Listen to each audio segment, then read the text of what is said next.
주영석 기자의 뉴스 속으로.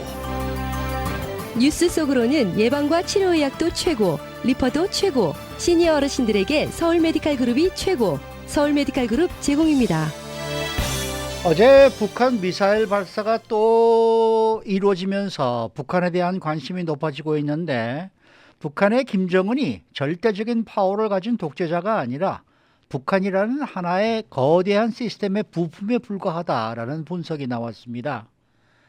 북한은 핵심 지도층이 강경파와 온건파로 나뉘어져서 극심한 내부 권력 투쟁 양상을 보였는데, 2015년 이후 소강 상태에 들어갔고 최근에는 강경파의 불리한 양상인 것으로 알려졌습니다. 일반 감기에서 회복이 되면 코로나19 면역이 생길 수 있다라는 연구 결과가 영국에서 나왔습니다. 또 이 스페인에서는 코로나19를 일반 독감처럼 다루는 방안이 검토되고 있는 것으로 나타났습니다. 자, 주영석 기자. 안녕하십니까? 우선 북한에 대해서 아주 흥미로운 내용의 기사가 하나 나왔네요. 네, 그렇습니다. 그 연말에 그러니까 한 일주일 정도 됐는데요. 일본의 그 산케이 신문 기사 내용입니다. 작년 마지막 날 나온 기사인데요. 이 토마스 셰퍼 전 북한 주재 독일 대사와 인터뷰 내용입니다. 이 토마스 셰퍼 전 북한 주재 독일 대사가 김정은 북한 국무위원장이 절대적인 독재자가 아니다 이렇게 주장을 했고요. 북한이라는 하나의 시스템 내에서 김정은은 하나의 부품이다. 부품 정도다. 이렇게 주장을 해서 굉장한 지금 관심을 모으고 있습니다. 네, 굉장히 흥미로운 내용인데요. 토마스 셰퍼 전 북한 주재 독일 대사는 어떤 사람이에요? 그렇죠. 이 사람이 어떤 사람인지 우리가 알아야 예. 이 사람이 하는 말을 그래도 우리가 좀 신뢰를 할 수가 있을 텐데. 있겠죠. 네. 토마스 셰퍼 이 사람은 그 두 번이나 북한 주재 독일 대사를 지낸 아주 독일의 대표적인 북한통입니다. 토마스 셰퍼 전 대사는 2007년부터 2010년까지 3년간 처음으로 북한에서 근무했고요. 2013년에서 또 2018년까지는 5년이나 계속해서 또 두 번째 북한 주재 독일 대사로 활동했습니다. 그래서 북한에서만 두 번에 걸쳐서 8년이나 활동했기 때문에 누구보다 북한 사정에 정통한 그런 그 유럽인으로 좀 알려져 있는 그런 인물입니다. 네, 그러면 이 토마스 셰퍼 독일 대사가 생각하는 김정은 내 북한 내 위상이라는 것은 어떤 겁니까? 네, 토마스 셰퍼 전 대사는 김정은 위원장이 그 절대적인 독재자, 권력자라는 증거가 안 보인다 이렇게 언급했어요. 오히려 절대 통치를 하지 않고 있다는 몇 가지 증거가 있다 이런 주장을 했는데, 일단은 그 김정은 위원장이 권력을 승계한 과정에서도 그런 면이 드러난다고 주장하고 있습니다. 그러니까 우리는 흔히 뭐 김일성, 김정일, 김정은 이렇게 이어지지 않습니까? 네. 그러니까 당연히 이제 백두열통. 그러니까 북한은 요즘 보기 드문 그런 그 단순한 독재를 넘어서서 이제 무슨 왕정 국가다 이런 얘기를 하고 있는데, 이런 백두열통으로 불리는 북한 로열 패밀리에 의해서 당연히 지도자가 된 것으로 생각했는데 이 토마스 셰퍼 독일 대사는 그런 북한 로열 패밀리에서 지도자가 된 게 아니다 이렇게 좀 주장을 하고 있어요. 아버지인 김정일과 북한의 그 군부 엘리트 간의 협상의 결과에 의해서 지도자가 됐다 이렇게 얘기하고 있습니다. 그러니까 김정일 그 국방위원장이 2008년에 뇌졸중을 당한 이후에, 뇌졸중이 온 이후에 체력적으로나 정치적으로 굉장히 약해진 상태였다 이렇게 얘기하고 있어요. 2008년이면 이분이 그 토마스 셰퍼가 북한에서 대사로 근무할 때거든요. 네. 근데 이 사람 얘기는 그때 이제 북한 군부 강경파인 군부 세력이 강했고 김정일의 파워가 많이 약해진 상황이었다. 그래서 김정일이 군부와 사전 협의를 통해서 아들인 김정은을 취임시킬 수 있었다. 그러니까 북한의 권력 집단인 군부가 양해를 해줬기 때문에 김정은이 지금 국무위원장이죠. 국무위원장 자리에 올라서 북한을 좀 지도할 수 있게 됐다. 이제 이런 얘기입니다. 네. 그러면은 김정일 국방위원장이 세상을 떠난 이후에 북한에서는 권력 투쟁이 좀 본격화됐을 때 싶은데요. 네, 맞습니다. 그래서 이 토마스 셰퍼 전 그 대사는 2011년에 김정일 그 국방위원장이 사망했죠. 2011년에 사망한 이후에 북한 내에서 강경파와 온건파 간의 권력 투쟁이 본격화됐다고 이렇게 전하고 있습니다. 그래서 강경파는, 북한의 강경파는 핵과 미사일 개발을 최우선시했고 또 강경파는 국제사회와 관계를 개선하는 것도 바라지 않았다 이런 얘기를 하고 있습니다. 반면에 북한의 온건파는 중국식의 경제개혁을 지향했고 중국처럼 좀 경제를 발전시키는 그런 걸 원했고, 또 온건파는 국제사회와 대화에도 긍정적이었다 이런 얘기를 하고 있어요. 그러니까 우리가 사실 북한 보면 물론 북한이 워낙에 폐쇄된 국가라 그 내막을 우리가 속속들이 모르지만 네. 좀 이상한 게 많았잖아요. 네, 네. 뭐 대화하다 갑자기 미사일 쏘고 또 미사일 쏘는 것 같더니 또 다 또 대화하고 왜 이렇게 왔다 갔다 하고 앞뒤가 안 맞는 행동을 하나 이랬는데 이게 이제 이 토마스 셰퍼 대사의 이제 설명은 강경파와 온건파가 대립하고 있고 그러다 보니까 일관되지 않은 모습이 나타난다. 이런 분석입니다. 그러니까 그 말은 김정은이 사망한 이후에 아니죠, 김정일. 김정일이가 사망한 이후에 북한 내 강경파와 온건파의 권력 투쟁이 본격화가 됐는데 네.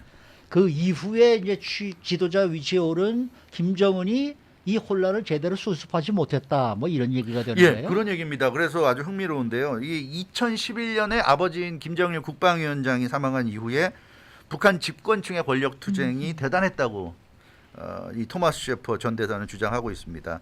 그 김정은 그 국무위원장이 권력 내부 다툼을 제대로 제어하지 못했다. 이렇게 얘기하고 있어요. 2011년 그 당시에 집권한 지 얼마 되지도 않았고 나이도 아주 새파란 아주 젊은 나이였고 그러다 보니까 김정은 위원장이 당시에는 심지어 정책 결정에도 관여조차 못한 경우도 있었다. 어허. 이렇게 얘기하고 있습니다. 예. 이 당시에 이제 그 토마스 셰퍼 이 대사가 이제 부임하는 그런 시기였는데 이게 2013년에 기억을 지금 뭐 잘 안 날 수도 있지만 김정은이 2013년에 경제 개혁과 핵 개발을 동시 추진하는 병진 노선. 이 병진 노선이란 말이 굉장히 그 당시에 그 우리의 좀 생생한데 병진 노선을 발표했어요. 그래서 김정은의 병진 노선. 경제 개혁을 하면서 핵도 개발하겠다. 이런 얘기였는데 이 토마스 셰퍼 독일 대사 얘기는 그 당시에 북한 군부가 굉장히 반발했다.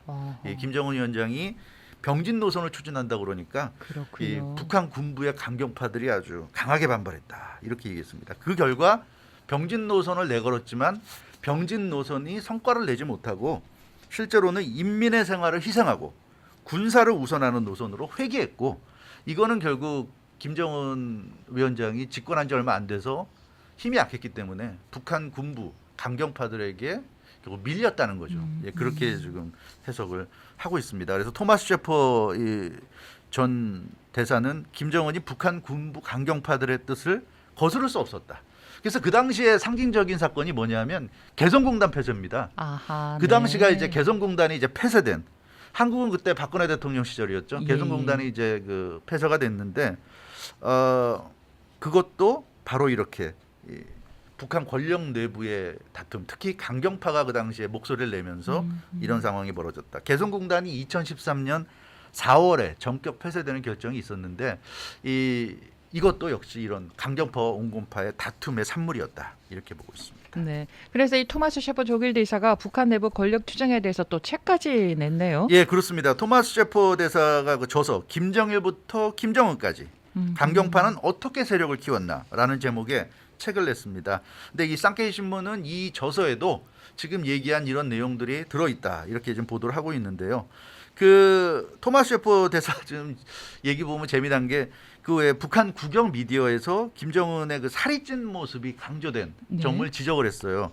그러니까 또 연설하는 중에 청중이 김정은 위원장을 보고 있지 않은 그런 모습이 또 잡힌다는 겁니다. 네네. 그런 점도 이례적이라고 얘기하고 있습니다. 그래서 그렇군요. 이것은 김일성 할아버지인 김일성 때 또 아버지인 김정일 때랑은 다른 모습이라는 거죠. 그래서 이것은 그 김정은 위원장이 집권한 후 초반에는 이 권력이 공고하지 못했고 그러다 보니까 이제 그런 좀 보여주고 싶지 않은 모습들이 보여지는 그런 상황이 됐다는 얘기고요. 그리고 그래서 그 당시에는 북한 군부 강경파인 군부의 파워가 아주 강했다 이렇게 전하고 있습니다. 그래서 그 2011년 김정은이 집권하고 2015년 말까지 한 4, 5년 정도는 굉장히 정책에 일관성이 없다고 그럽니다. 그러니까 막 온건하게 하다가 갑자기 강경하게 되고 또 갑자기 또 온건하게 되고 막 왔다 갔다 하고 우리가 봐도 좀 이해가 안 되는 모습. 저럴 거면 왜 이렇게 했을까 하는 그런 생각들이 많이 드는 모습들이 나오는데 이게 결국은 그 김정은이 생각하는 어떤 방향과 북한의 강경파 군부가 생각하는 게 같지 않았기 때문에 다툼이 있었고 그러다 보니까 이렇게 이해할 수 없는 북한의 행보가 나타났다 이렇게 좀 얘기하고 있습니다. 그래서 심지어 이런 얘기까지 해요. 토마스 셰퍼 이 대사는 2011년부터 2015년 말까지는 김정은이 실질적인 북한의 의사 결정권자가 아니었다는 얘기까지 하고 있어요. 그러니까 그때까지만 해도 북한 군부가 파워 집단이었다. 그래서 고모부 장성택을 처형한 것도 김정은의 의지나 뜻이 아니었다. 이런 그래요? 얘기까지 하고 네. 있습니다. 그러니까 북한 강경파가 로열 패밀리도 숙청될 수 있다는 걸 보여준 거다. 이렇게 얘기하고 있어요. 그래서 김정은이 자기 고모부를 죽이고 싶었던 게 아니라 북한 군부가 그렇게 했던 거다. 이렇게까지 얘기를 하고 있습니다. 그런데 지금은 이제 김정은의 집권 초반과는 좀 상황이 많이 달라졌다라는 거죠. 그렇죠. 지금은 이제 2022년 아닙니까? 네. 2015년 말까지가 좀 그랬고요. 예. 2015년 말 이후에 권력 투쟁이 좀 줄어들었고 그게 이제 강경파의 세력이 약화됐기 때문이다. 이렇게 토마스 셰퍼 대사는 얘기하고 있습니다. 그러니까 중국, 한국과 비교했을 때 북한의 경제력이 점점 떨어지잖아요. 네네. 경제 격차가 벌어지고 있고 그런 정보가 북한 내로 유입됐다는 겁니다. 그래서 북한 사람들도 이제 알게 됐다는 거죠. 그래서 북한 주민들의 불만이 커지고 있고 북한 정국이 불안정한 상황이 되고 있고 근데 그러면서 북한 주민들의 삶은 나몰라라하고 어떤 그 강경하게 뭐 미사일이나 개발하고 이런 것만 원했던 이 북한 군부가 점점 힘을 잃었다. 그 이유는 좀 더 이제 김정은이 목소리를 내고 자기가 좀 정치를 하는 그런 상황이 됐다 이런 얘기인데요. 근데 이 북한 내에서 그렇다고 해서 강경파가 완전히 사라진 게 아니기 때문에 북한 내의 권력 투쟁은 다시 벌어질 수 있다 이런 얘기를 하고 있습니다. 그래서 온건파가 지금 완전히 뭐 힘을 잡았다고 볼 수는 없고 강경파가 워낙 강했는데 강경파 힘이 좀 약해진 그런 정도 상황이란 얘기죠. 그래서 온건파가 부활해서 정권을 그러니까 확실하게 힘을 잡는다 하더라도 이 지금의 북한의 공격적인 대외 정책이 바뀔지는 지켜봐야 된다. 근데 실제로 지금 미사일 쏘고 막 그랬잖아요. 네. 그러니까 뭐 사실 뭐 미사일 쏘는 거가 어떤 의미가 있는지 뭐 강경파가 다시 또 집권한 건지 아니면 온건파가 득세하더라도 그래도 뭐 미사일 한두 개쯤은 쏴줘야 예를 들어 협상력에 도움이 된다고 생각할 수도 있는 거고 뭐 여러 가지가 시나리오가 있으니까 사실 그걸 우리가 정확히 할 수는 없는 거지만 어찌됐건 이렇게 북한 상황이 좀 이해할 수 없게 왔다 갔다 하는 거는 이게 김정은이라는 사람이 이상해서 왔다 갔다 하는 게 아니 그렇다기보다는 김정은도 어쩔 수 없는 북한 내 강경파들이 있고 그런 어떤 그런 권력 다툼 속에서 이런 상황이 있다. 이것도 물론 우리가 100% 믿을 수는 없지만 네네. 어떻게 보면 좀 일견 또 그럴 수도 있겠다. 그럴 수도 있을 것 같다. 이런 생각도 좀 들긴 들어요. 예, 그런 것 같습니다. 뭐 여러 가지 설명이 있을 수 있고 또 가설이 있을 수 있는 거니까 뭐 네. 모든 것들은 참작을 해야 되겠죠. 참작을 해야 될 것 아, 같고 아무튼 뭐 이제 조 바이든 대통령도 집권 1년이 지나면서 그렇죠. 북한과의 문제도 좀 더 생각을 해야 될 텐데 네, 뭔가 좀 얘기가 나올 때가 됐는데 너무 이제 안 나오고 있어요. 그렇죠. 그러니까 이런 이 북한 전문가의 이런 것도 아마 미국 쪽에서도 참고하지 않을까 그런 좀 느낌이 듭니다. 네. 자, 다음 소식입니다. 일반 감기에 걸려도 코로나19에 대한 면역이 생긴다라는 흥미로운 연구 결과가 나왔습니다. 네, 맞습니다. 이 코로나19 바이러스의 그러니까 그런 얘기가 나오는 이유는 예. 우리가 코로나19 바이러스에 노출이 돼도 전부 다 걸리진 않아요. 물론 요즘 오미크론이 워낙 전파력이 강해서 대부분 감염되지만 그 중에는 감염되지 않는 사람도 있단 말이에요. 그래서 그 이유가 뭐냐? 영국에서 지금 나온 얘기는 감기로 유도된 T세포가 어느 정도 이 바이러스에 감염되는 걸 막아주는 역할을 하고 있다. 예. 그래서 감기에 걸렸다가 회복된 사람은 코로나19에 걸리지 않는다. 이게 지금 영국 연구진이 발표한 내용입니다. 오늘 영국 일간지 가디언과 로이터 통신이 보도한 내용이에요. 그래서 임페리얼 컬리지 런던 세계적인 대학이죠. 임페리얼 컬리지 런던 연구진이 학술지 네이처 커뮤니케이션스에 발표했습니다. 일반 감기에 걸려서 만들어진 T세포가 코로나19에도 교차 면역력이 있다. 감기에 걸렸다 회복되면 감기에 면역력이 있는데 뿐만 아니라 코로나19에도 면역력이 있다. 이런 내용이 되겠습니다. 그러니까 감기에 걸렸다고 회복되면서 코로나19 면역력이 생긴다. 이거는 이제 핵심은 결국 T세포네요. T세포입니다. 예, 그렇습니다. 어떻게 그렇게 될 수 있나? 바로 T세포입니다. T세포는 몸안 곳곳을 순찰하면서 바이러스나 바이러스에 감염된 세포를 찾아내서 공격하는 역할을 수행하는 게 T세포예요. 그러니까 우리 일반 사회로 치면 경찰 같은 역할을 하는 게 T세포인데요. 그 영국의 임페리얼 컬리지 런던이 코로나19에 감염된 감염자들의 가족 52명을 대상으로 연구를 했더니 그중에 절반인 26명이 코로나19에 감염되지 않은 것으로 나타났다고 합니다. 근데 이 26명의 그 세포를 조사해 봤더니 T세포 수치가 상당히 높았다고 합니다. 그래서 이 사람들은 감기에 걸렸다 회복이 돼서 T세포 수치가 몸 안에 높아지면서 코로나19 바이러스를 몸에서 막아내는 그런 좀 그 면역력을 갖고 있구나. 이런 것을 이제 발견했다는 얘기고요. 이 T세포는 바이러스 표면에 스파이크 단백질이 아닌 코로나19 내부 단백질을 공격한다. 그래서 스파이크 단백질만 공격을 하는 것이 아니라 기본적인 그 바이러스 본질을 공격할 수 있는 그런 상황이기 때문에 강력하다. 그런 이것도 참 흥미로운 발견인 것 같습니다. 네, 네. 자 이번에 스페인에서요 코로나19를 사실상 독감으로 다루는 방안을 검토하고 있다라는 네. 소식도 들어왔어요. 그렇죠. 상당히 좀 유럽에서 흥미로운 얘기들이 많이 나오는데 네네. 이번에 또 스페인 얘기인데요. 스페인은 코로나19를 독감으로 다루는 방안을 검토 중이라고 합니다.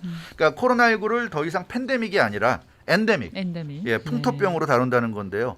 스페인도 최근 들어서 코로나19 확산세가 대단히 심각한 상황인데, 그러니까 신규 감염은 굉장히 많이 일어나고 있는데요. 그렇지만 중증으로 가거나 사망하는 사람들의 숫자가 매우 적다는 점에 착안해서 이제는 팬데믹을 끝내고 엔데믹으로 가야 하는 시점이다. 이런 생각을 지금 스페인이 하고 있고, 그래서 스페인은 연구를 하고 있다고 그럽니다. 우리가 이걸 엔데믹으로 이제는 선언해도 되는가 이런 부분을 지금 보고 있다고 그러는데, 스페인의 현지 분위기 소식 들어오는 걸 보면 굉장히 차분하다고 그래요. 스페인은 코로나19를 경시하진 않지만 그렇다고 또 지나치게 의미 부여도 하지 않는다. 그러니까 정상적인 생활을 하면서 코로나19를 맞서고 있다. 뭐 이런 얘기 되겠습니다. 스페인의 지금 얘기 분위기 보면 대략 한 80% 정도 되는 사람들이 마스크를 쓰고 있다고 그래요. 네네. 사람 많은 곳에서는 거의 다 마스크 쓰고 있고요. 근데 이제 뭐 한적한 공원이나 뭐 산이라든가 또는 뭐 한밤중이나 새벽이나 이럴 때는 이제 마스크를 안 쓰는 사람들이 눈에 띄는데, 그렇지 않은 경우에는 대부분 쓰고.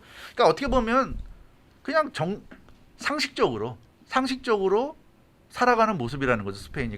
그러면서 지금 이 정도면 이제는 팬데믹이 아닌 거 아니냐, 이제 이런 얘기가 나오고 있는데, 뭐 아무튼 이것도 상황을 좀 지켜보긴 해야 되겠습니다만, 스페인 하니까 우리가 생각나는 게 스페인 독감 아닙니까? 네네. 스페인 독감이 3년째가 되면서 사라졌어요. 이게 3년 동안 갔는데 지금 코로나도 이제 3년차, 2022년이 이제 3년째가 되는 해기 때문에 스페인 독감도 3년 만에 없어졌는데 이제 코로나19도 이제 없어질 때가 없어질 되지 때가 않았나, 이제 그런 기대도 좀 해보게 됩니다. 네, 수고 많으셨습니다. 주영석 기자였습니다.